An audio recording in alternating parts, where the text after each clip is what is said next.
কি রে সীমা, নাস্তা রেডি? ভাইয়া বসুন, দিচ্ছি। তারপর নাস্তা সেরে সাদিক নিচে লিজার কাছে চলে আসে। নাস্তা করছো? করলাম। আচ্ছা, সন্ধ্যা তো হয়ে এলো, বাজারে যাবা না? না, আজ যাব না। যা আছে তাই দিয়ে সীমাকে চালিয়ে নিতে বলো। এভাবেই দুজনে গল্প করতে করতে অনেকটা সময় কেটে গেল। এখনটা 10টা। লিজা ওয়াশরুম থেকে ফ্রেশ হয়ে এসে নাইট ড্রেস পরছে আর সাদিককে দেখছে। সাদিক বসে ল্যাপটপে নিজের কাজ করছে। তারপর লিজা সাদিককে পেছন থেকে জড়িয়ে ধরে বলল, আর কত অফিসের কাজ করবা? ঘরে যে বউ আছে সেটা ভুলে গেছো? সাদিক নিজের কাজ রেখে লিজাকে হ্যাচকা একটা টান দিয়ে বিছানায় চেপে ধরল আর বলল, না, ভুলি নাই। বলেই লিজার ঠোঁটে নিজের ঠোঁট ডুবিয়ে দিল। লিজাও নিজের স্বামীর সোহাগ চোখ বন্ধ করে উপভোগ করছে। এভাবে প্রায় 10 মিনিট চলতে থাকলো। তারপর হঠাৎ টেবিলে রাখা লিজার ফোনের মেসেজ টোনটা বাজতেই দুজনের চোখ সেদিকে গেল। তখন সাদিক কিছু বুঝে ওঠার আগেই লিজা ওকে আরো শক্ত করে জড়িয়ে ধরে। আবার ওর ঠোঁট ডুবিয়ে দেয় সাদিকের ঠোঁটে। সাদিকও সেদিকে খেয়াল না করে নিজের স্ত্রীর ভালোবাসায় ডুবে গেল। এভাবেই চলতে থাকে স্বামী স্ত্রীর পবিত্র ভালোবাসা। তারপর হঠাৎ গভীর রাতে ঘুম ভাঙে লিজার ঘুম ভাঙার পর লিজা সাদিকের দিকে তাকিয়ে দেখে সাদিক ঘুমাচ্ছে। লিজা উঠে ফোনটা নিয়ে দেখে শাওনের মেসেজ। তখন মনে মনে 101টা গালি দিল ওকে। সকালবেলা 8টা বাজে, ঘুম ভাঙে সাদিকের। লিজা এখনো ঘুমাচ্ছে। লিজার দিকে তাকিয়ে আছে সাদিক। ঘুমের মধ্যে লিজাকে নিষ্পাপ শিশুর মতো লাগছে। তারপর লিজার কপালে একটা আলতো করে কিস করে বিছানা থেকে উঠে সোজা ওয়াশরুমে চলে যায়। তারপর শাওয়ার নিয়ে ফ্রেশ হয়ে বাহিরে বের হয়। এদিকে লিজা এখনো ঘুমোচ্ছে দেখে সীমাকে ডেকে চা দিতে বলে নিউজ পেপারটা নিয়ে ব্যালকনিতে বসে পেপার পড়তে শুরু করলো সাদিক। সীমা চা দিয়ে গেল আর সাদিক চায়ের কাপে চুমুক দিচ্ছে আর খবর পড়ছে। এদিকে লিজাও ঘুম থেকে উঠে গোসল সেরে আয়নার সামনে বসে সাজুগুজু করছে। সাদিক পেপার পড়া শেষে রুমে চলে আসে দেখে লিজা একটা নীল শাড়ি পরে আয়নার সামনে বসে আছে। লিজাকে নীল শাড়িতে একদম নীল পরীর মতো লাগছে, যা দেখে সাদিক নিজেকে আর কন্ট্রোল করতে পারেনি। লিজাকে পেছন থেকে জড়িয়ে ধরে ওর পিঠে নাক খুঁজতে লাগলো সাদিক। হঠাৎ সাদিকের স্পর্শে লিজা একটু কেঁপে উঠল এবং লিজারও রং পরিবর্তন হতে থাকলো। তারপর সাদিক বলল, আচ্ছা লিজা, তুমি এত সুন্দর কেন? তোমাকে যত দেখি ততই তোমার রূপে মুগ্ধ হয়ে যাই। আচ্ছা, তাই বুঝি? কেন, আগে কি সুন্দর লাগতো না? আসলে সেটা না, কিন্তু তুমি জানো দিন দিন আরো বেশি সুন্দর হয়ে উঠছো। সেটা কি জানো? হ্যালো মিস্টার, কয়টা বাজে? কেন? অফিসে যাবেন না? যাবো তো। তো আমাকে ছাড়েন আর অফিসে চলে যান। তোর সারাদিন অফিস আর অফিস, ভালো লাগে না? এই বলে সাদিক রেডি হয়ে অফিসের জন্য বেরিয়ে গেল। এখন সকাল 11টা। লিজা সোফায় বসে বসে টিভি দেখছে।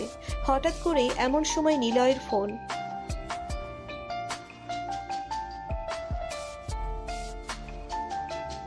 লিজার ভার্সিটির ফ্রেন্ড নিলয়।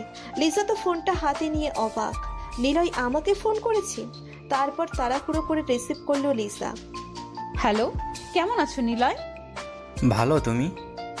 আমি ভালো কিনা সেটা তো জানোই। এসব এখন ভেবে আর লাভ কি? আচ্ছা, বাদ দাও না ওসব। তুমি তো বিয়ে করেছো, তাই না? এসব এখন ভেবে আর লাভ কি? একটা ছেলে সন্তানও আছে, 6 মাস বয়স। আরে বাহ, তাহলে তো সুখেই আছো। আচ্ছা রাখছি, এখন অফিসে আছি। আচ্ছা, ভালো থেকো। টুট করে কলটা কেটে গেল। তার 7 দিন পর লিজা প্রতিদিনের মতো সোফায় বসে বসে টিভি দেখছে, কিন্তু লিজার যেন কিছুই ভালো লাগছে না। সেজন্য লিজা সীমাকে ডাক দিল একটু গল্প করার জন্য, কিন্তু সীমা বলল সে ব্যস্ত। আর এদিকে লিজা বোরিং হয়ে বসে আছে। তাই মনে মনে ভাবলো একটু শপিং করলে কেমন হয়। শপিং করলে হয়তো মনটা ভালো হয়ে যাবে। যেই ভাবা সেই কাজ। রেডি হয়ে বেরিয়ে পড়লো শপিং করতে। যাবার আগে সীমাকে বলে গেল যে সাদিক আসলে যেন তাড়াতাড়ি নাস্তা রেডি করে ওকে খেতে দেয়। তারপর টানা 3 ঘন্টা ঘোরাঘুরি করে শপিং করার পর মার্কেট থেকে বের হয় লিজা বের হয়ে দেখে শিপন সামনে দাঁড়িয়ে আছে। এজন্য লিজা শিপনকে পাশ কাটিয়ে যেতে চাইলো, কিন্তু তারপরেও শিপন লিজাকে দেখে ফেললো। কি খবর ভাবি, শপিং করলে? হুম। ভাবি, তোমাকে আজ খুব সুন্দর লাগছে। একথা শুনে লিসা লজ্জায় চুপচাপ মাথা নিচু করে দাঁড়িয়ে আছে। আচ্ছা ভাবি চলো না, পাশে একটা হোটেল আছে। আজ পারবো না শিপন, তোর ভাইয়া বাসায় এসে পড়েছে মনে হয়। আরে ভাবি কিছু হবে না, চলো প্লিজ। না শিপন, আজ আমি পারবো না। বলেই চলে যেতে লাগলো লিসা। তখনই শিপন বলে উঠল, কি বললে, পারবে না? তাহলে কি ভিডিও? লিসা থেমে গেল। শিপনও গ্রিন সিগন্যাল পেয়ে লিসাকে নিয়ে হোটেলে চলে গেল। এদিকে সাদিক বাসায় এসে বসে আছে, কিন্তু লিসার কোনো খবর নেই। কয়েকবার ফোন করলেও রিসিভ হয়নি, তাই একটু টেনশন হচ্ছে। সীমাকে বারবার প্রশ্ন করলেও সে বলে শপিং এ গেছে। আসলে সীমা এটা জানে যে লিসার দেরি হওয়ার কারণ কি, তাই সীমা টেনশন না করতে বলেই নিজের কাজ করছে। তারপর সন্ধ্যার কিছুক্ষণ পর বাসায় ফিরল লিসা। দাঁড়াও লিজা, কোথায় ছিলে এতক্ষণ? এই তো শপিং এ গিয়েছিলাম। কি 5 ঘন্টা লাগে তোমার শপিং করতে? লিসা চুপচাপ কোনো কথা না বলে উপরে চলে যাচ্ছে। সাদিকও লিসার পিছনে পিছনে উপরে গেল। লিসা রুমে গিয়ে ফ্রেশ হয়ে রুমে ঢুকতেই সাদিক আবারও প্রশ্ন করলো, কি হলো লিজা, আমার প্রশ্নের উত্তর দিচ্ছ না কেন? কি উত্তর দিব? কি উত্তর দিবা মানে? তুমি এতক্ষণ কি এমন কাজ করলে যে তোমার এত দেরি হলো বাসায় ফিরতে? সাদিক চিল্লাবা না, সামিরা পাশের রুমে পড়ছে। এমন সময় হঠাৎ লিসার ফোন বেজে উঠল। লিসা ফোনটা নেওয়ার আগেই সাদিক ফোনটা নিয়ে রিসিভ করে কোনো কথা না বলে কানে ধরেই অবাক হয়ে যায়, কারণ ওপাশ থেকে শাওন বলছে, কি ব্যাপার ভাবি, আজ নাকি তুমি শিপনকে টাইম দিয়েছো? তো আমাকে কি ভুলে গেছো? ওপাশে সাদিক চুপ। লিসা ফোনটা নেওয়ার কোনো চেষ্টাও করলো না, শুধু নিচের দিকে মাথা করে দাঁড়িয়ে আছে, কারণ সে সাদিকের মুখ দেখে বুঝে গেছে যে কলটা কে করেছে। তারপর শাওন আবারও বলল, কি ব্যাপার ভাবি, কথা বলছো না কেন? ভাইয়া কি পাশে আছে? সাদিক এখনো চুপ করে সব শুনছে আর রেগে ফুলে উঠছে। আর লিসা মাথা নিচু করে দাঁড়িয়ে আছে ঠিকই, কিন্তু মুখে কোনো অনুশোচনা বা ভয়ের ছিটেফোঁটাও নেই লিসার মনে। ওপাশ থেকে আবারও বলে উঠল, ও বুঝছি, আচ্ছা রাতে মেসেজ দিও, এখন রাখি। বলেই লাইনটা কেটে দিল শাওন। এসব কি লিজা, কতদিন থেকে চলছে এসব? সাদিকের প্রশ্নের জবাবে লিসা একদম সোজা জবাব দিল, তোমার আর সীমার সম্পর্ক যতদিন থেকে চলছে, আমারটাও ততদিন থেকে চলছে। সাদিক লিসার এমন কথা শুনেই রীতিমতো অবাক। কি, সীমা আর আমার সম্পর্কে লিজা সব জানে? কি অবাক হচ্ছে তো? অবাক হওয়ার কিছু নেই, কারণ সীমা আমার কথাতেই এসব করছে। এসব কিছুই আমার প্ল্যান, কিন্তু আমি এসব কেন করেছি জানতে চাও? হঠাৎ লিসার এমন কথা শুনে সাদিক পুরো থ হয়ে গেল। কি বলছে এসব লিসা? আর লিসার কথাতেই এসব করছে সীমা, কিন্তু কেন? সাদিক তখন নিশ্চুপ হয়ে বিছানায় বসে পড়ল আর বসে বসে ভাবছে, আমি জানতাম একজন স্ত্রী তার সবকিছুর ভাগ অন্য কাউকে দিতে পারলেও কিন্তু তার স্বামীর ভাগ সে কখনো কাউকে দিতে চায় না, এমনকি দেয়ও না। কিন্তু লিসা নিচে থেকে সীমাকে আমার কাছে পাঠিয়েছে। সাদিক এসব কিছুতেই যেন বুঝতে পারছে না লিসা এসব করলো কেন। তারপর কিছুক্ষণের জন্য সাদিক ভুলেই গেছে যে একটু আগে সে তার বউ লিসার পরকীয়া সম্পর্কে জানতে পারল, কারণ সাদিকের মাথায় শুধু একটাই প্রশ্ন ঘুরছে, লিসা আসলে কেন সীমাকে আমার কাছে পাঠালো। তখন সাদিকের মনে পড়তে থাকে সীমার সাথে কাটানো প্রথম সেই দিনের কথা, যেদিন সীমা নিজেই এসেছিল সাদিকের কাছে। আজ সাদিক কিছুটা বুঝতে পারছে সীমা কেন সেদিন নিজে থেকে সাদিকের সাথে ওসব করতে চেয়েছে। প্রিয় বন্ধুরা, চলুন শর্টকাট সে ঘটনা জেনে নেওয়া যাক। সেদিন যখন সাদিক আর লিসার বিয়ের 3 বছর চলছিল, তখনও স্বামীর জন্ম হয়নি। লিসা একটু কাজের জন্য বাইরে যায়। বাসায় শুধু সাদিক আর সীমা ছিল। সাদিক রুমে বসে কাজ করছিল আর সীমা বারবার রুমে আসা যাওয়া করছিল, কিন্তু সাদিকের সেদিকে কোনো মনোযোগ ছিল না। সে তার মতো কাজ করছিল। তার কিছুক্ষণ পর সীমা সাদিকের সামনে এসে বসে এমনি এমনি কিছু প্রশ্ন করতে লাগলো, এই যেমন, কি করছেন, কেন করছেন, এখন আপনার মুড কেমন, এই সব। আর সাদিকের দিকে তাকিয়ে মিটমিটিয়ে হাসছিল। ওর হাসির মধ্যে একটা চাহনি ছিল, যেটা সাদিক কেন যেন কোনো পুরুষই বুঝতে পারত। সাদিকও বুঝতে পারে, কিন্তু সে কোনো রিয়াক্ট করে নাই, কারণ ওর এসবের মধ্যে কোনো ইন্টারেস্ট ছিল না। এভাবে অনেকক্ষণ চলতে থাকে, কিন্তু সীমা এমন কিছু কাজ করছিল যা দেখে কোনো পুরুষই আর ঠিক থাকতে পারল না। সাদিক তাহলে কিভাবে পারবে? সেও পারল না। সাড়া দিল সীমার ইশারায়, তবে এক শর্তে, ও যেন কাউকে কিছু না বলে। সেই থেকে প্রায়ই তারা লিসাকে লুকিয়ে দেখা করত, কিন্তু ওসব যে লিসার প্ল্যান ছিল তা ভুলেও সাদিক বুঝতে পারেনি। কি হলো সাদিক, বসে আছো কেন? লিসার কথাই বাস্তবে ফিরল সাদিক। হ্যাঁ বলো। আমি বলবো নাকি তুমি বলবে? আমি আর কি বলবো, তুমি তো সবই জানো। আর আমি তো এই গল্পের মাস্টার মাইন্ড না, আমিও তোমার হাতের পুতুল এই গল্পে, তাই তুমিই বলো। কিন্তু এটা কেন করেছি সেটা জানো? না, সেটাই জানতে চাচ্ছি। সাথে তুমি, শাওন, শিপন এদের সাথে সম্পর্ক রাখছো কেন সেটাও। সাদিক, তোমার দুইটা প্রশ্নের উত্তর একটাই আমার কাছে। আমি এগুলো করেছি তার কারণ অনেকটা তুমি, হ্যাঁ অনেকটা তুমি, আর কিছুটা আমার ভাগ্য। আর সবচেয়ে বড় কারণটা হলো একটা মেয়ের চাহিদা, আকাঙ্ক্ষা, ইচ্ছা, শখ, সাধনা, এই সব কিছু পূরণের জন্য। আর একটা কথা কি জানো, আমি আসলে এসব করতে চাইনি, কিন্তু করতে বাধ্য হয়েছি। অনেক ভেবেছি, তারপর পা বাড়িয়েছি।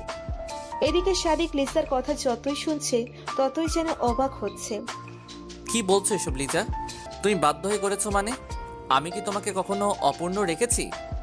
হ্যাঁ রেখেছিল, হ্যাঁ তুমি অপূর্ণ রেখেছো। আর কি অপূর্ণ রাখছো জানতে চাও? তারপর লিসা কোনো কথা না বলে সাদিকের হাত ধরে সাদিককে টেনে পাশের রুমের দরজার কাছে নিয়ে গেল। নিয়ে গিয়ে পাশের রুমে বসে বসে পড়তে থাকা স্বামীরের দিকে আঙ্গুল তুলে দেখিয়ে দিয়ে বলল, ওই মেয়েটাকে দেখছো? ও তো আমাদের মেয়ে সামিরা। আমার এসব করার পেছনে আর একটা কারণ হচ্ছে ওই পিচ্চি মেয়েটা। হোয়াট? সাদিক, কিন্তু প্লিজ সাদিক, এখান থেকে চলো। সামিরা এখন অনেকটা বড় হয়ে গেছে। সামিরার 4 বছর এখন, তাই আমি চাই না ও এসব শিখুক, ও এসব শুনুক। আর আমি চাই না তোমার আমার কোনো কিছুই আমার মেয়ের জীবনকে প্রভাবিত করুক। তাই চলো, রুমে চলো। আর ডিনারের টাইম তো হয়ে এসেছে, তাই চলো সবাই আগে ডিনার করে নেই, তারপর তোমাকে সব বলবো। হ্যাঁ, আজ আমি বলবো তোমাকে। তারপর সবাই যে যার মতো ডিনার সেরে নিল। লিসা, সাদিক, স্বামীরা, সীমা সবাই ডিনার সেরে স্বামীরাকে ঘুম পাড়িয়ে দিয়ে লিসা রুমে চলে আসলো। সাদিক আগে থেকেই বসেছিল রুমে। লিসা রুমে প্রবেশ করতেই সাদিক একটু নড়ে চড়ে বসলো, আর লিসাও এসে বসে পড়লো। কেউ কিছু বলছে না, দুজনেই চুপ। এভাবে প্রায় 20 মিনিট চলে গেল। তারপর লিসা উঠে 1 গ্লাস পানি পান করলো আর সাদিককে বলল, তুমি পানি খাবে? না থাক, আমার পানির পিপাসা পাইনি। ওকে। এবার বলো। বলছি। আচ্ছা সাদিক, ছেলেরা তার বউয়ের কাছ থেকে কি চায় বলো তো? কেন জানো না? প্রশ্ন করো কেন? যা জানতে চাচ্ছি তাই বলো। একটা ছেলে তার বউয়ের থেকে সবচেয়ে বেশি যেটা আশা করে সেটা হলো অধিক বিশ্বাস আর ভালোবাসা। আর মেয়েরা? মেয়েরা কি চায় তার স্বামীর থেকে? মেয়েরাও সেটাই চায়, ট্রাস্টিং, কেয়ারিং, শেয়ারিং, এসব। কিন্তু মেয়েরা যে এসবের থেকেও আরেকটা জিনিস বেশি চায়, সেটা কি জানো? না, কি চায় বলো তো? সেটা হলো একটা বাচ্চা। সাদিক, তুমি দুনিয়ায় এমন কোনো মেয়ে পাবে না যে মেয়ে মা হতে চায় না। সব মেয়েই চায় তার একটা বাচ্চা হোক, আর সেটা যে কোনো মূল্যেই। আর মা হবার ইচ্ছাটা এতই অদ্ভুত যে দেখো না, খবরের কাগজে বাচ্চা প্রসব করতে গিয়ে কত মেয়ে মারা যায়। তবুও কোনোদিন কোনো মেয়ের মুখে শুনেছো যে সে বলেছে আমি মা হব না? লিসার কথা শুনে সাদিক কিছুটা থ হয়ে গেল। মনে মনে ভাবছে, লিসা তো সত্যি কথাই বলছে। এত কিছুর পরেও মেয়েদের মা হবার আকাঙ্ক্ষা কমে না। তারপর আবার দুজন কিছুক্ষণের জন্য চুপ, কেউ কিছু বলছে না। তার ঠিক 10 মিনিট পর নীরবতা ভেঙে লিসা বলল, আচ্ছা সাদিক, তুমি কি জানো সামিরা কার মেয়ে? কার আবার? আমাদের মেয়ে, মানে তোমার আর আমার মেয়ে। না সাদিক, সামিরা আমার মেয়ে সেটা ঠিক, কিন্তু তোমার না। মানে? সামিরার বাবা তুমি নাও, ওর বাবা অন্য কেউ। হোয়াট? তো কে সামিরার বাবা বলো আমায়। বলছি, সামিরা আমার আর শাওনের মেয়ে, কিন্তু শাওন সেটা জানে না। এবার সাদিক আর বসে থাকতে পারল না, উঠে দাঁড়িয়ে বলল, লিজা, তুমি কি ইয়ার্কি করছো আমার সাথে? না সাদিক, আমি একদম ইয়ার্কি করছি না। সামিরা সত্যিই শাওনের মেয়ে। কিন্তু কিভাবে? কিভাবে সেটা আমি তোমাকে বোঝাতে পারবো না সাদিক, কিন্তু তুমি মানো আর না মানো সত্যি এটাই। আর সত্যি কথা বলতে, তুমি বাবা হবে কেমন করে? তুমি তো কোনোদিন বাবা হতেই পারবা না। এবার সাদিক লিসার কথা শুনে থমকে গেল আর প্রচন্ড রেগে গিয়ে বলল, what? Just stop talking like this. Liza, তুমি তোমার পাপ ঢাকার জন্য আমাকে এভাবে দোষ দিতে পারো না। আমি সত্যিটাই বলছি, আর আমি যা বলছি তা সত্যি। Okay fine. আচ্ছা বলো, তুমি জানলে কিভাবে যে আমি বাবা হতে পারবো না? কিভাবে জানলাম? কিভাবে জানলে আমি বাবা হতে পারবো না? তাহলে শোনো, আমাদের বিয়ের 2 বছর পার হয়ে গেলেও যখন আমার গর্ভে সন্তান আসলো না, তখন আমি তোমাকে বলেছিলাম কথাটা, কিন্তু তুমি বলেছিলে ধৈর্য ধরতে। আমি ধৈর্য ধরলাম। এভাবে আরো 6 মাস চলে যায়, কিন্তু কোনো সাড়া পাচ্ছিলাম না আমি। তাই আমি বাধ্য হয়ে অনেকবার বেবি স্টিক দিয়ে টেস্টও করিয়েছি, কিন্তু আমি বারবার হতাশ হই। আর হ্যাঁ, তোমার মনে আছে সাদিক, তোমাকে নিয়ে আমি একদিন ডাক্তারের কাছে গিয়েছিলাম, আর তোমার আর আমার ব্লাড স্যাম্পল দিয়ে আসছিলাম ডাক্তারের কাছে। তারপর আরো অনেক টেস্ট করাই আমরা। হ্যাঁ, মনে আছে। আছে, ভালো কথা, কিন্তু তুমি তো তখন বলেছিলে অন্য কথা। বলেছিলাম, কারণ আমি আগে শিওর হতে চেয়েছি যে সমস্যাটা তোমার নাকি আমার। তো তারপর কি হলো? ডাক্তার কি বলেছে? 7 দিন পর রিপোর্ট আসে। ডাক্তার রিপোর্ট দেখে বলে আমার কোনো সমস্যা নাই, কিন্তু উনি তোমার ব্যাপারে কনফিউশনে ছিলেন, আর উনি আমাকে আমাদের দাম্পত্য জীবন নিয়েও কিছু প্রশ্ন করেন। এই যেমন আমরা একসাথে থাকি কিনা, প্রাইভেট প্রশ্নই বলতে পারো। তারপর আমি সব বলে দেই যে তুমি আমাকে কোনো কমতি রাখো নাই, আর তুমি ফিজিক্যালি অনেক স্ট্রং, আমাকে শুকিয়ে রেখেছো। এসব শুনে উনি কিছুটা অবাক হন, কারণ উনি রিপোর্ট দেখে বললেন তোমার তেমন কোনো সমস্যা নাই, যা আছে তা সামান্য। তবে তাহলে বাচ্চা আসতেছে না কেন? তারপর ডাক্তার সাহেব কিছুক্ষণ ভেবে বলেন আপনি আরো কিছুদিন ধৈর্য ধরুন, হয়তো সমস্যাটা এমনি এমনি সেরে যেতে পারে। তারপর আমি আবারও 6 মাস অপেক্ষা করি, কিন্তু কোনো সাড়া পাচ্ছিলাম না। আমি কি করব ভেবে পাচ্ছিলাম না। এজন্য আমি আমার কিছু বন্ধুদের কল করে বলি, কিন্তু ওরা বলে ডিভোর্স নিতে। কিন্তু তোমার সাথে ডিভোর্স নিতে হলে তো তোমার কোনো কারণ দেখাতে হবে। যদি এমনি এমনি ডিভোর্স নিতাম, তাহলে তুমি আবার কোনো মেয়েকে বিয়ে করতে, আর না হলে তোমাকে সব বলে দিতে হতো যে তুমি বাবা হতে পারবে না।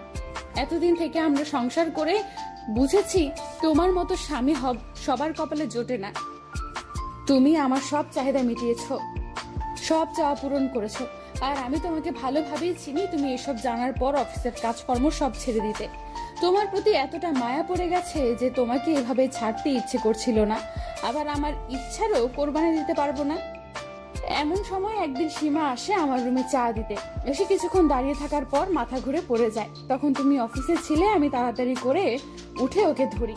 তারপর লক্ষ্য করলাম সীমা ভয়ে কেমন যেন গুটিয়ে যাচ্ছে। আমি বুঝতে পারলাম কোনো গন্ডগোল তো আছে। তাই সীমাকে বললাম কি হয়েছে।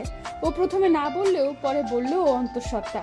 আমি তো এটা শুনে অবাক, কিন্তু ওর বাচ্চার বাবা কে সেটা বলতে চাচ্ছিল না ভয়ে। তারপর প্রথমে আমি তোমাকে সন্দেহ করি, কিন্তু পরে মনে পড়ে তোমার সমস্যার কথা।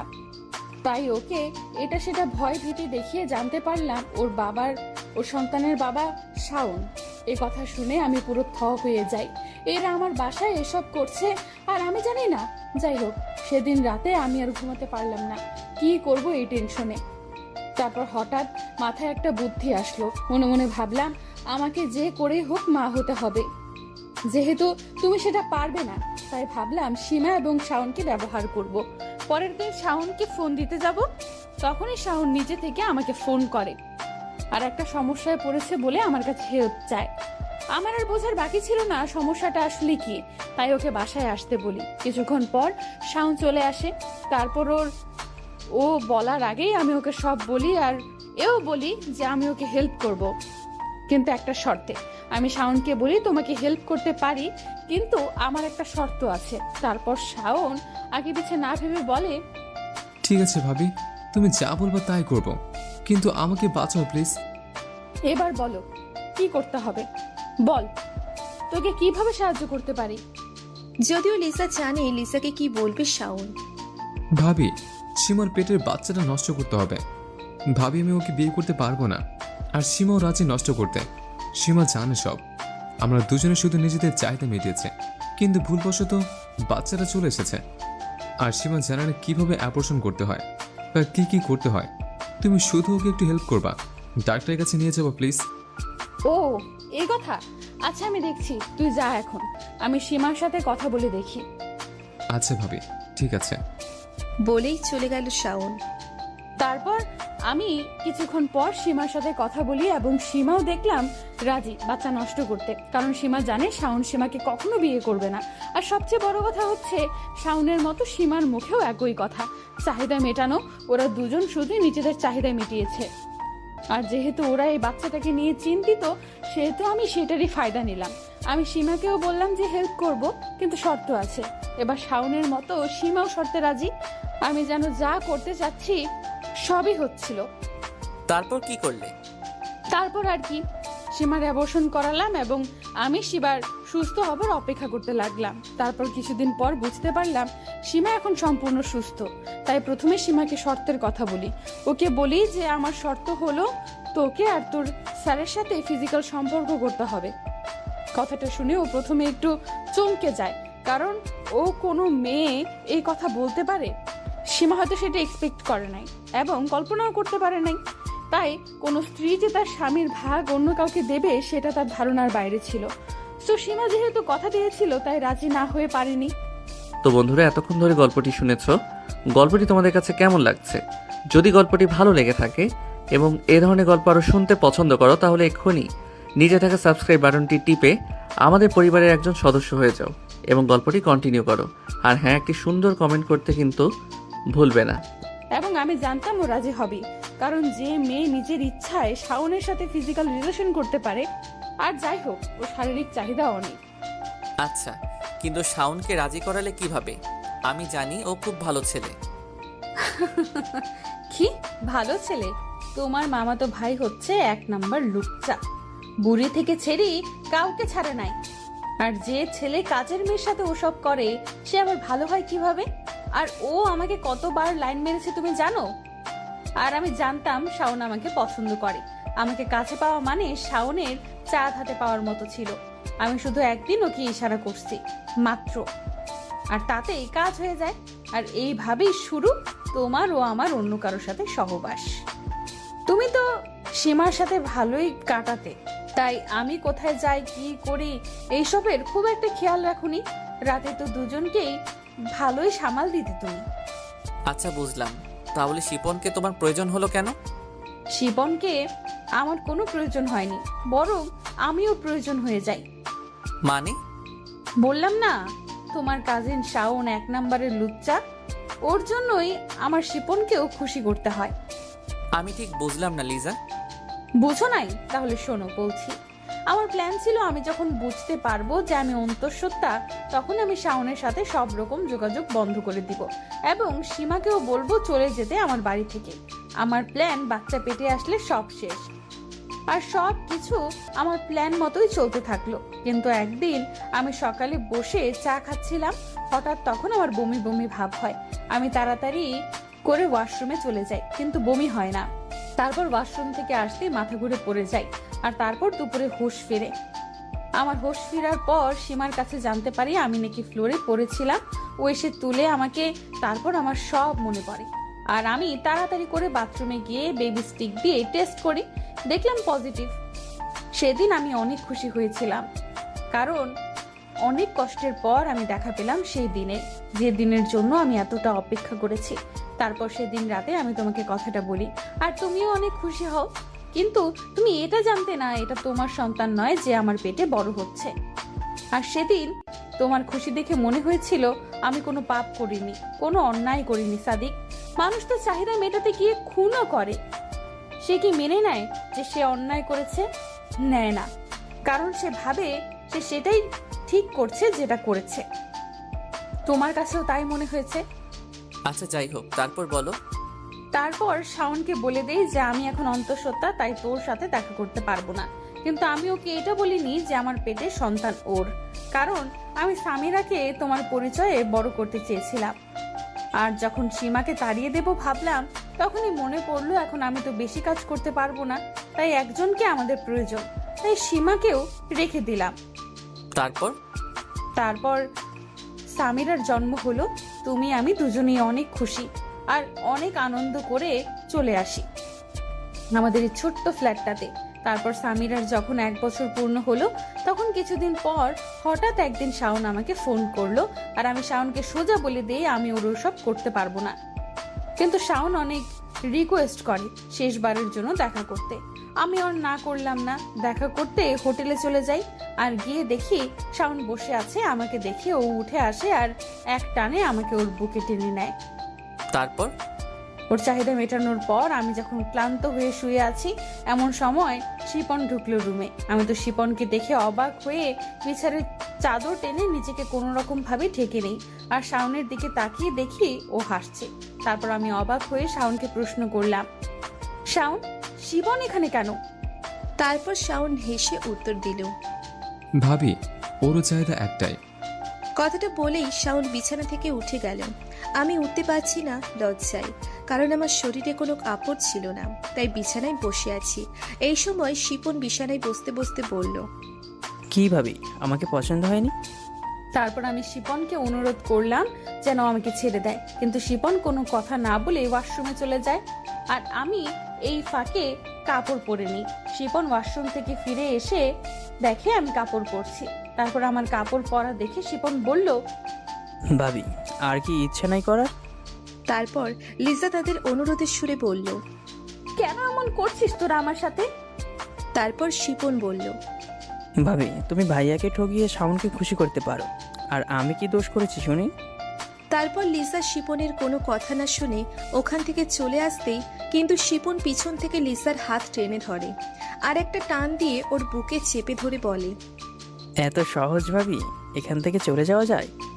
তারপর লিসা বলল, সরি শিপন, আমি তোমার সাথে এসব করতে পারবো না। তাই নাকি? তাহলে এটা কি করব?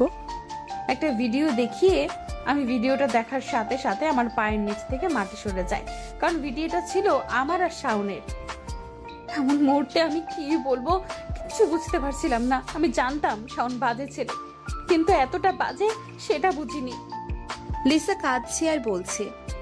আচ্ছা, তারপর কি হলো? মাথা নিচু করে সাদিক আবারও প্রশ্ন করল। তারপর আর কি, আমি বনে গেলাম ওদের হাতের পুতুল। তারপর থেকে ওরা যখন যেভাবে ডাকতো আমাকে যেতে হতো। বিশ্বাস করো সাদিক, আমি নিজের ইচ্ছা পূরণের করতে গিয়ে কখন যে ওদের চাহিদা হয়ে গেছে বুঝতেও পারিনি। আমি অনেকবার ওদের কাছে মাফ চেয়েছি, কিন্তু ওরা এতটুকু মায়া করেনি আমাকে। আমি ওদের সাথে 7 দিন দেখা না করলেই ওরা ভিডিও ইন্টারনেটে ছেড়ে দেওয়ার ভয় দেখায়।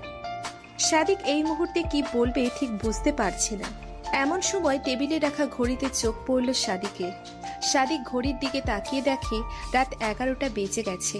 তাই লিসাকে সে বলল, অনেক রাত হয়েছে লিজা, ঘুমিয়ে পড়ো।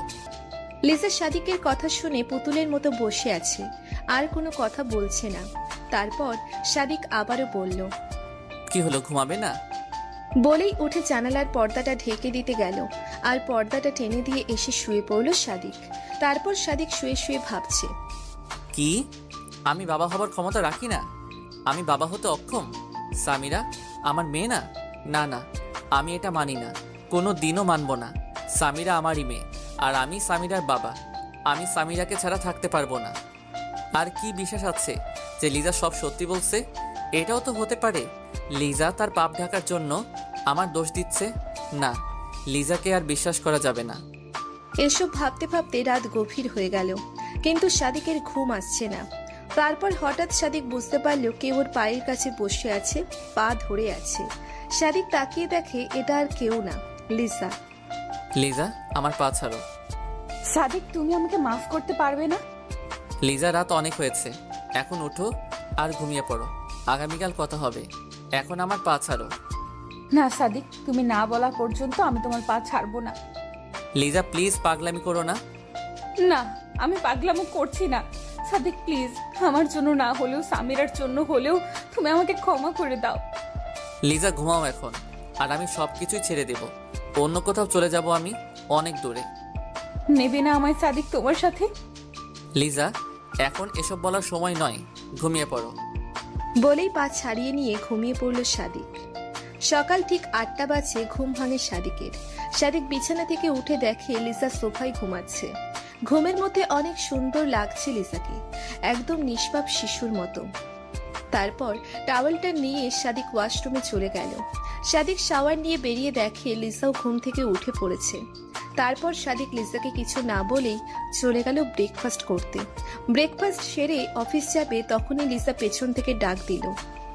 সাদিক, কিছু বলবে? না তুমি যাও, অফিস থেকে আসলে বলবো। আচ্ছা। বলেই চলে গেল সাদিক। বিকালবেলা খুব ক্লান্ত হয়ে বাসায় ফিরল সাদিক। লিসাকে দেখলো কার সাথে যেন কথা বলছে, হয়তো শাওন অথবা শিপন হবে। তাই সাদিক আর কিছু না বলেই উপরে চলে গেল। তারপর হঠাৎ কিছুক্ষণ পর কারো গলার আওয়াজে নিচে আসে সাদিক, আর এসে দেখে শাওন লিসার সাথে উচ্চস্বরে কথা বলছে। সাদিক ব্যাপারটা এড়িয়ে যেতে চেয়েও পারল না, তাই নিচে নেমে এলো। এসে বলল, কি ব্যাপার শাওন, কি হয়েছে? আমি আমার মেয়েকে নিতে এসেছি ভাইয়া। তোর মেয়ে মানে? হ্যাঁ, আমার মেয়ে। কে তোর মেয়ে? কেন? সামিরা। সামিরা আমার মেয়ে। না, সামিরা তোমার মেয়ে না, ও সাদিকের মেয়ে। সাদিক ভাইয়ার মেয়ে?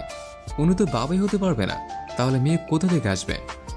কথাটা শুনেই সাদিক মাথা নিচু করে ফেলল। কি বলবে কিছুই খুঁজে পাচ্ছে না সে। আই, কে বলেছে তোকে সাদিক বাবা হতে পারবে না? কেন? সীমা সীমা বলছে আমাকে।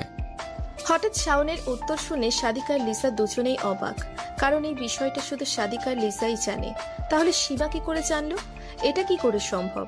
তখন দুজনেই নীরব হয়ে গেল শাওনের কথায়। তার কিছুক্ষণ পর লিসা বলল, কি কি বলেছে তোকে সীমা? কেন? যা বলছে তা তো বললামই। আর এটাও বলেছে যে সাদিক ভাইয়া কোনোদিন বাবা হতে পারবে না। এবার লিসা পুরো হতভম্ব হয়ে গেল, কারণ এসব নিয়ে সে সাদিকের সাথে গতকাল রাতে কথা বলছে, আর এরই মধ্যে সীমা জেনে গেল। কিন্তু কিভাবে? ওদিকে সাদিক মাথা নিচু করে ভাবছে, এটাই ছিল আমার প্রাপ্য। আমার স্ত্রীর থেকে সন্তানের দাবি করছে তার প্রেমিক, সেটাও আমার মুখের উপর। একজন পুরুষের কাছে এর চেয়ে লজ্জার আর কি হতে পারে? দেখ শাওন, আমি ঠিক জানি না সীমা তোকে কি এবং কেন বলছে, কিন্তু সত্যি এটাই যে সামিরা সাদিকের মেয়ে। যে কোনোদিন বাবাই হতে পারবে না সে সামিরের বাবা, কিভাবে সম্ভব? দেখ শাওন, আমরা এমনিতেই ঝামেলার মধ্যে আছি, তাই তুই চলে যা বলছি এখন। ভাবি, আমি এখানে থাকতে আসিনি। সামিরাকে দাও, আমি চলে যাচ্ছি। এদিকে সাদিক এখনো চুপ, কারণ সাদিক এখনো বুঝতে পারছে না সীমা এসব জানলো কিভাবে। দেখ শাওন, সামিরাকে তুই কোনো দিনই পাবি না, কারণ সামিরা আমার আর সাদিকের মেয়ে। আর তুই এটা মেনে নে এবং এখান থেকে চলে যা। ভাবি, আমি সামিরাকে না নিয়ে কোথাও যাব না। আচ্ছা, কি প্রমাণ আছে যে সামিরা তোর মেয়ে? এত বড় গলা করে তুই বলছিস সামিরা তোরই মেয়ে? প্রমাণ আমি নিজেই, আর সীমা। আর ভাইয়া, তুমি কেমন পুরুষ? তুমি অন্য কোনো মেয়েকে নিজের মেয়ে বলো? দেখ শাওন, আমি তোকে এই বিষয়ে এখনই কিছু বলতে চাই না, তবে হ্যাঁ, আমি বাবা হতে অক্ষম না, এটা জেনে রাখিস। আচ্ছা, তার মানে তুমি বলতে চাচ্ছ সামিরা তোমার মেয়ে? তারপর সাদিক কিছু বলতে যাবে, তখনই লিসা বলল, শাওন, তুই যাবে এখান থেকে নাকি দারোয়ান দিয়ে বের করে দিব? ঠিক আছে, আমি যাচ্ছি। তবে হ্যাঁ, আমি যাচ্ছি বলে এটা ভেবো না যে আমি হাল ছেড়ে দিয়েছে। সামিরা আমার মেয়ে, আর আমি ওকে নিয়ে যাবই। এই বলে চলে গেল শাওন। এদিকে সাদিক সোফায় বসে পড়ল, আর লিসা ঠায় দাঁড়িয়ে আছে। সন্ধেবেলা সামিরার স্কুল ও প্রাইভেট শেষে সামিরাকে পিক করে বাসায় নিয়ে আসে সীমা। আর সামিরা বাসায় ঢুকেই আপু বলে দৌড়ে গিয়ে সাদিকের গলা ধরে গালে চুমু খেয়ে বলল, কি হয়েছে আপু? তোমার মন খারাপ কেন? না আম্মু, ও কিছু না। তোমার স্কুল প্রাইভেট কেমন হলো? ভালো আব্বু। সাদিক মনে মনে ভাবছে, সামিরার কাছে আসলেই আমার মন ভরে যায়, আমার সব শূন্যতা দূর হয়ে যায়, সব ক্লান্তি দূর হয়ে যায় ওর মুখটা দেখলে। ও আমার কাছে আসলেই যেন আমি সব ভুলে যাই। তাহলে কি করে সামিরা আমার মেয়ে না হয়? আর অন্য কারো মেয়ের প্রতি তো এরকম ফিলিংস আসার কথা না, আর আসবেও না।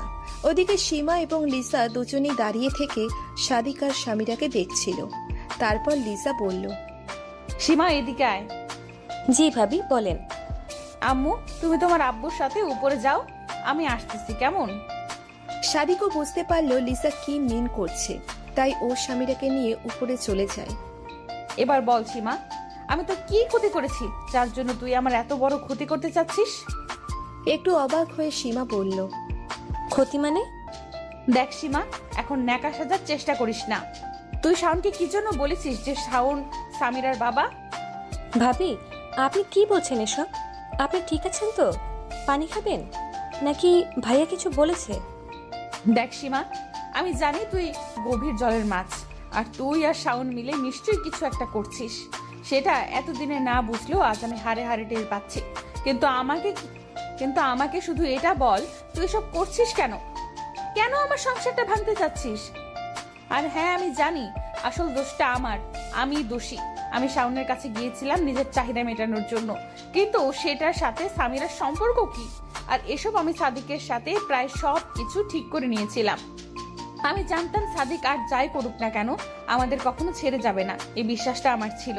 কারণ সাদিক সামিরা আর আমাকে অনেক ভালোবাসে, আর সাদিক কোনো কারণেও সামিরাকে হারাতে চায় না। তাহলে তুই মিটে যাওয়া ঝামেলা কেন আবার নতুন করে শুরু করলি? তুই কি বুঝতে পারছিস না তুই আমার সাথে আরো 2টা জীবন নষ্ট করছিস? আর তুই একবারও সাদিকের মুখের দিকে তাকিয়ে দেখেছিস কি দোষ ছিল ওর? ওকে কেন কষ্ট দিতে চাচ্ছিস তুই? তোকে তো বোন ডেকেছিলাম আমি, তাহলে কেন? ভাবি, বিশ্বাস করেন আমি সত্যি কিছু বুঝতে পারছি না। আপনি এসব আমাকে কেন বলছেন? আর আমি এখন যাই, আমার মাথা ব্যথা করছে, আর আমার অনেক কাজও আছে। এটা বলেই চলে গেল সীমা। লিসাও আর ওকে আটকানোর চেষ্টা করলো না, কারণ সত্যের উপর কোনো জুলুম চলে না, সে তার আপন গতিতেই চলে। রাত 10টা লিসা স্বামীটাকে নিয়ে ডিনার করে ওকে ঘুম পাড়িয়ে দিয়ে রুমে এসে দেখে সাদিক জানালার গ্রিল ধরে দাঁড়িয়ে আছে। ঘুমাবে না সাদিক? সামিরা ঘুমিয়েছে? আমি ওকে ঘুম পাড়িয়ে দিয়ে আসলাম। ও আচ্ছা, তুমিও শুয়ে পড়ো। ওকে, তুমি তাড়াতাড়ি এসো। আচ্ছা লিজা, শাওন কি সামিরাকে নিয়ে যাবে? না সাদিক, আমি ওকে সামিরাকে নিয়ে যেতে দেব না। তারপর একটা দীর্ঘশ্বাস ছেড়ে সাদিক বলল, সামিরাকে ছাড়া আমি বাঁচবো না লিজা। আর আমি এটা মানি না যে সামিরা আমার মেয়ে না। আর দেখেছো তুমি লিজা, তুমি সামান্য তোমার ইচ্ছা চাহিদা মেটাতে গিয়ে নিজের সাথে আমাদেরও কোথায় দাঁড় করিয়েছো। আম্মু, আম্মু। পেছন থেকে লিসাকে জড়িয়ে ধরে বলল সামিরা। এই কি আম্মু, তুমি ঘুমাওনি? না, ঘুম আসছে না। আজ আমি তোমাদের সাথে ঘুমাবো, প্লিজ প্লিজ, শুধু আজ। প্লিজ আম্মু, প্লিজ আব্বু। ওকে, আসো আমার লক্ষ্মী মেয়ে, আসো সাদিক, তুমিও ঘুমিয়ে পড়ো, টেনশন করো না, দেখবে সব ঠিক হয়ে যাবে। আচ্ছা লিজা, তুমি কি জানো সীমা এসব কেন করছে? কেন সীমা শাওনকে উস্কে দিচ্ছে এসব বলে? না, আর আমিও এই বিষয়টা এখনো বুঝতে পারছি না সীমা এসব করছে কেন। টেনশন করো না, ঘুমিয়ে পড়ো। অতঃপর সাদিক, লিসা, স্বামীরা ঘুমিয়ে পড়ল। হঠাৎ গভীর রাতে ঘুম ভাঙে সাদিকের। খেয়াল করে দেখে স্বামীরা ওকে শক্ত করে জড়িয়ে ধরে ঘুমুচ্ছে। সাদিক স্বামীরার মাথায় হাত বুলাচ্ছে আর ভাবছে, আমি কি তাহলে সত্যিই স্বামীরার বাবা না? আর এই প্রশ্নটার সাথে আরো একটা প্রশ্ন ওর মাথায় ঘুরপাক খাচ্ছে, আর সেটা হলো শেফালি। হ্যাঁ, শেফালি সেদিন তাহলে কার বাচ্চার কথা বলছিল আমায়? ও তো আমাকে বলেছিল যে ওর বাচ্চার বাবা আমি, ওর গর্ভে আমার সন্তান। তাহলে এসব ভাবছে আর এপাশ ওপাশ করতে লাগলো সাদিক। কিন্তু ঘুম আসছে না সাদিকের। সাদিক লিসার মুখে বাবা হতে পারবে না কথাটা শোনার পর থেকে কিছুটা চুপচাপ হয়ে যায়, কারণ এই 2টা প্রশ্নের উত্তর খুঁজলেই ব্যস্ত তখন সাদিক। আর ব্যস্ত হওয়ারই কথা। কেউ যদি হঠাৎ কোনো পুরুষকে বলে যে সে বাবা হতে পারবে না, তাহলে সে এমনিতেই একটু চিন্তায় পড়ে যায়। আর সাদিক তো তার স্ত্রীর থেকে শুনেছে। এদিকে সীমা ডিনার করে সব কিছু গুছিয়ে রেখে নিজের রুমে গিয়ে শুয়ে পড়বে, তখনই ওর ফোনটা বেজে উঠল।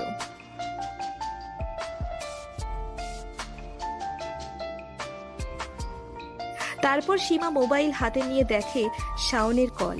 সীমা তাড়াতাড়ি করে রিসিভ করলো, আর রিসিভ করতেই শাওন বলল, সবকিছু ঠিক আছে তো? তোমার ভয় পাবার কারণ নাই, আমি এত সহজে ধরা পড়বো না। আচ্ছা ঠিক আছে, এখন রাখি। আরে দাঁড়াও, কথা আছে। কি বলবে বলো। তুমি হঠাৎ করে মাঝপথে আমাকে ছেড়ে যাবে না তো? সীমা, আসলে আমার কেন যেন মনে হচ্ছে এগুলো আমি ঠিক করছি না। সাদিক ভাইকে এভাবে হ্যারাসমেন্ট করা কি ঠিক? আর তুমি আমাকে এখনো পর্যন্ত বলছো না কেন তুমি এমন করছো?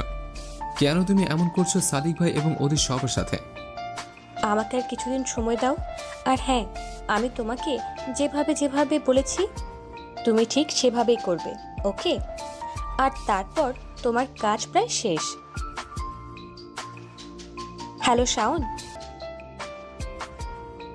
হ্যালো শাওন, কথা বলছো না কেন? বলো।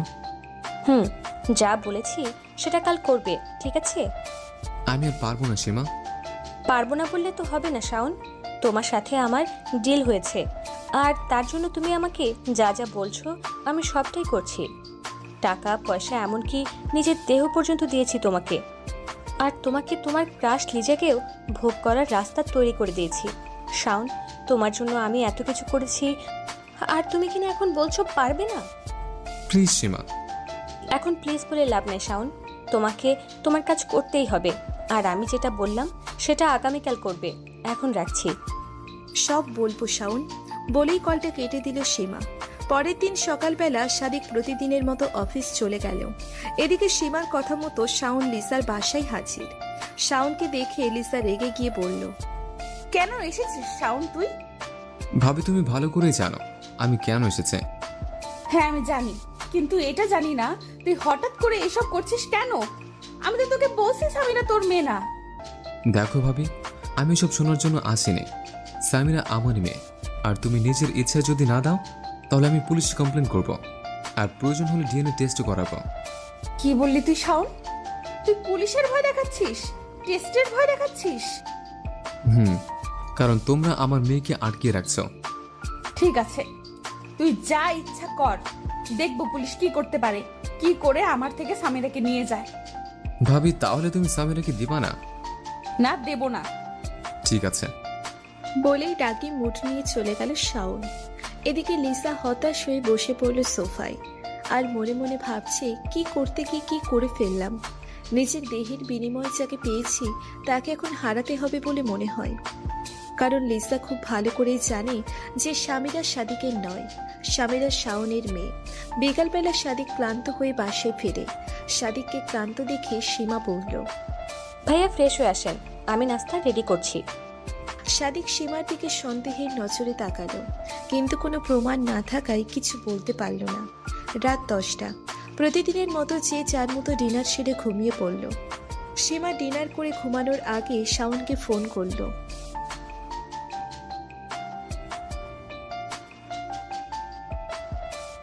হ্যালো।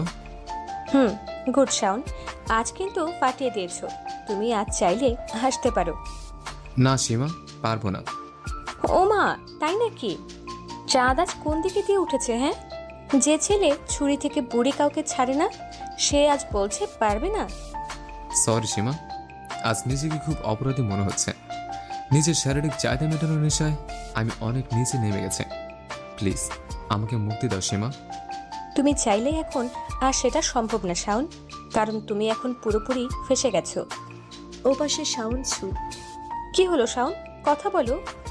সীমা কেন করছে এমনটা? দেখো শাওন, এখন কথা ঘুরিয়ে লাভ নেই। আগামীকাল সাদিক ভাইয়া বাসায় ফিরবে, আর তুমি সকাল সকাল চলে আসবে। হতে পারে কালকে এই গল্পের ইতি টানবো। কি ইতি টানবে তুমি সীমা? আর এই গল্পে তোমার আসল চাহিদাটা কি, একটু বলবে প্লিজ? কাল সব জানতে পারবে শাওন, আমি এখন রাখছি। শাওন চুপ। তারপর সীমা শাওনের চুপ থাকা দেখে লাইনটা কেটে দিল। এদিকে লিসার সাদিককে শাওন এসে যা যা বলেছে সব বলে দিল। আর সাদিক এগুলো শুনে রেগে গিয়ে বলল, ঠিক আছে তাই হবে। কি হবে?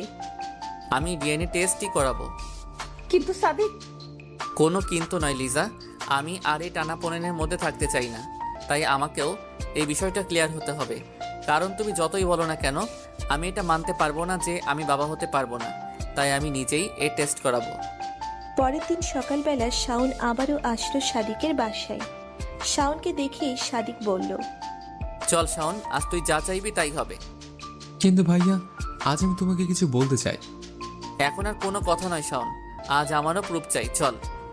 ভাইয়া একটু দাঁড়াও প্লিজ। সীমা দূর থেকে দাঁড়িয়ে দাঁড়িয়ে সব দেখছিল। সাদিক শাওনের আর কোনো কথা না শুনে টানতে টানতে নিয়ে গেল। লিসাও আর কিচ্ছু বলল না। বাইরে বের হয়ে সাদিক ওর গাড়ি বের করে শাওনকে নিয়ে হসপিটালে চলে গেল। গিয়ে ডক্টরকে দুজনের স্যাম্পল দিয়ে দিল। কিন্তু স্বামীরার ডক্টরের এমন প্রশ্নে সাদিক বলল সেটা একটু পর এসে দিয়ে যাবে। তুই এবার যেতে পারিস শাওন। কিন্তু ভাইয়া আমার একটা কথা শুনবা তো? তোর কোনো কথা শোনার ইচ্ছা নাই আমার, এখন যা। রিপোর্ট আসলে আমি তোকে খবর দিব। কিছুক্ষণ পর বাসায় ফিরল সাদিক। লিজা সাদিককে দেখে দৌড়ে গেল ওর কাছে, গিয়ে সাদিকের গায়ে হাত রেখে বলল, কি করলে সাদিক? সাদিক লিসার হাতটা ঝটকা দিয়ে সরিয়ে দিয়ে কোনো কথা না বলে উপরে চলে গেল। বিকালবেলা সাদিক স্বামীর স্যাম্পেলও দিয়ে আসলো ডক্টরের কাছে। আর তার কিছুদিন পর রাতে ব্যালকনিতে দাঁড়িয়ে আছে সাদিক। এমন সময় ওর ফোনটা বেঁচে উঠল।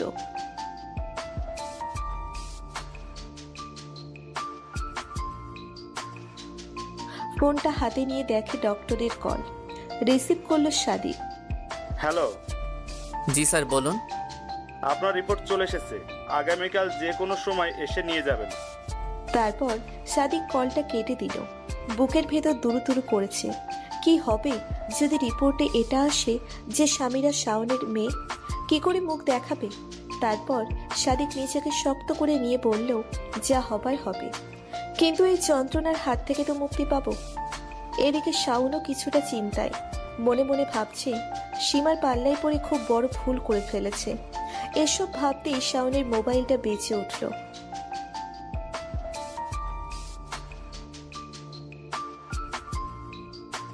হাতে নিয়ে দেখে সাদিকের কল। রিসিভ করতেই সাদিক বলল, আগামীকাল আমার বাসায় চলে আসবি 10টার দিকে। এদিকে সাদিকের ফোন পেয়ে শাওনের টেনশন আরো বেড়ে গেল। সাথে সাথে সীমাকে ফোন দিল শাওন।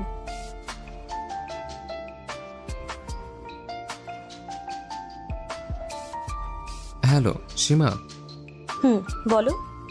এখন আমি কি করব? আমার খুব টেনশন হচ্ছে। আমি আগামীকাল সব বলে দেব। তোমার বলতে হবে না, আমি বলে দেব, কারণ এখন আমার বলার সময় হয়েছে। তুমি শুধু কাল আসবে, যা করার আমি করব।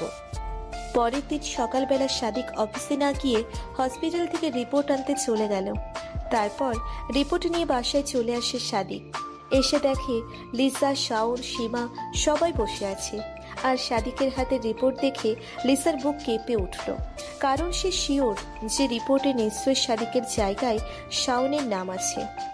তাই লিসাকেও কিছু বলার আগেই সাদিকের হাত থেকে রিপোর্টের খামটা কেড়ে নিতে চাইল, কিন্তু সাদিক তা হতে দিল না। পরে সাদিক খামের ভেতর থেকে রিপোর্টের কাগজটা বের করবে, তখনই শাওন বলল, এসব করো না ভাইয়া, তার আগে আমি তোমাকে কিছু বলতে চাই। না, আজ যা বলার এই কাগজ বলবে। প্লিজ ভাইয়া, আমার কথাটা তো শোনো। সাদিক কোনো কথা না শুনে রিপোর্টটা বের করলো। আর এদিকে লিসা আর শাওনের বুক কাঁপানোর গতি বেড়ে গেল।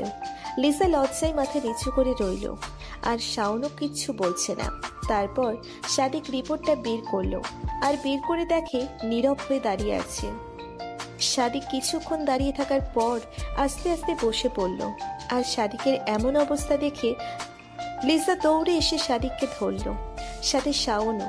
কিন্তু সীমা এলো না। সীমা ঠাই দাঁড়িয়ে আছে। তারপর শাওন পড়ে থাকা পেপারটা কাপা হাতে তুলে নিয়ে একবার দুইবার ভালো করে দেখলো। দেখে একটা স্বস্তির নিঃশ্বাস ছাড়লো। ছেড়ে কাউকে কিছু না বলে সোজা গিয়ে সোফায় বসে পড়ল। তারপর লিসা সাদিককে ধরে সোফায় বসালো, এবং তারপর লিসাও কাপা হাতে শাওনের হাত থেকে পেপারটা নিয়ে দেখতে শুরু করলো। তারপর লিসা দেখলো সবকিছু ঠিকই আছে, কিন্তু বাবার জায়গায় যে নামটা দেখলো, লিসা এতে খুব অবাক হয়ে যায়। কারণ সেখানে পরিষ্কার লেখা স্বামীরার ডিএনএ শাওনের সাথে নয়, বরং স্বামীরার ডিএনএ ম্যাচ করেছে সাদিকের ডিএনএর সাথে। কিন্তু এটা কিভাবে সম্ভব? সেদিন ডক্টর যে বলল সাদিক কখনো বাবা হতে পারবে না। লিসার মাথা ঘুরতে লাগলো, কিন্তু সে নিজেকে কন্ট্রোল করে সাদিকের পাশে গিয়ে কিছু বলতে চেয়েও পারল না। আবার ফিরে এলো। তারপর শাওনকে প্রশ্ন করলো, বল শাওন, সামিরা কার মেয়ে? এখন বল। ভাবি, আমি আসলে অনেক বড় ভুল করে ফেলেছে, আমাকে মাফ করে দাও। বিশ্বাস করো, সীমা আমাকে যেভাবে বলেছে আমি শুধু সেভাবেই করেছে। এসব সীমার প্ল্যান ছিল শুরু থেকেই। তারপর লিসা সীমাকে বলল, বল সীমা, এসব তুই কেন করেছিস? সীমা চুপ। চুপ করে আছিস কেন সীমা? আমি মানছি এখানে সব দোষ আমারও ছিল, তাহলে তুই সাদিকের মতো নিষ্পাপ কাউকে কষ্ট দিলি কেন? কি? সাদিক নিষ্পাপ? লিজা, তুমি কতটা চেনো ওকে? কতটা জানো তুমি সাদিককে যে নিষ্পাপ বলছো? হঠাৎ করে সীমার এমন কথা শুনে সাদিক অবাক হয়ে মাথা তুলে সীমার দিকে তাকালো, আর সাথে শাওন এবং লিসাও। চুপ, একদম চুপ। নিজের দোষ থাকার জন্য এখন সাদিককে দোষ দিচ্ছিস? কি? আমি আমার দোষ ঢাকছি? কেন দোষ ঢাকবো আমি? আমি কি দোষ করেছি যে ঢাকবো? আচ্ছা, মানলাম তোর কোনো দোষ নেই। তাহলে তুই এটা বল, তুই কার কাছে শুনেছিস যে সামিরা শাওনের মেয়ে আর সাদিক বাবা হতে পারবে না? কারো কাছে না। তাহলে শাওনকে বললি কেন? কারণ আমি চেয়েছি সাদিককে বোঝাতে যে কারো সন্তান কেড়ে নিলে কেমন লাগে। মানে ওকে প্রশ্ন করো, শেফালি কে? সাদিক তো এবার পুরোই হয়ে গেল। মনে মনে ভাবছে সীমা শেফালিকে কিভাবে চেনে এবং জানে। শেফালি কে সাদিক? সাদিক চুপচাপ। ও কি বলবে? আচ্ছা, আমি তোমাদের বলছি। লিজা, তুমি কি মনে করো তুমি সাদিকের প্রথম পক্ষ? না লিজা, না, তুমি দ্বিতীয় পক্ষ। সাদিক আগেও বিবাহিত ছিল, আর সবচেয়ে বড় কথা হচ্ছে সাদিক আগে ঢাকায় থাকতো না। মানে? মানে হচ্ছে সাদিকের বাসা খুলনায়, আর সাদিক সেখানে ভালোবেসে বিয়ে করে আমার বেস্ট ফ্রেন্ড শেফালিকে। কিন্তু তুমি কে? তোমায় তো কোনোদিন শেফালির আশেপাশেও দেখিনি। দেখবে কিভাবে? আমি তখন দেশে থাকলে তো দেখবে। আমি ইন্টার পাশ করে কানাডা চলে যাই পড়াশোনা করতে, আর তারপর একদিন মায়ের সাথে কথা বলতে বলতে শেফালির কথা উঠে আসে।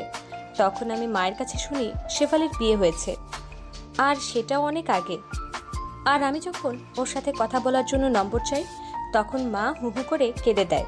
তখন আমিও বুঝতে পারি শেফালির সাথে খারাপ কিছুই হয়েছে। তাই আমি সাথে সাথে দেশে চলে আসি এবং এসে মায়ের কাছে এই সাদিকের কথা শুনি।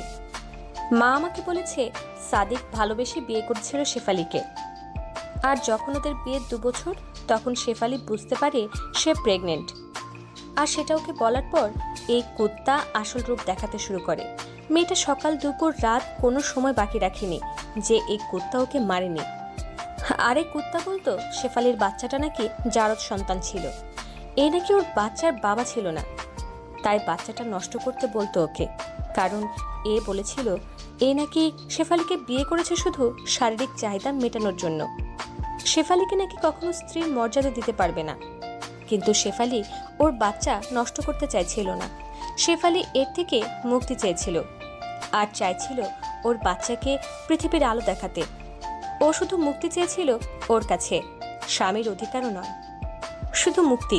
কিন্তু এই কুত্তা ওকে মুক্তিও দেয়নি, সব সময় রুমে বন্ধ করে রাখতো আর মারতো। এভাবে কিছুদিন যাবার পর নাকি শেফালি মারা যায়, আর এই জারজের বাচ্চা ঢাকা চলে আসে।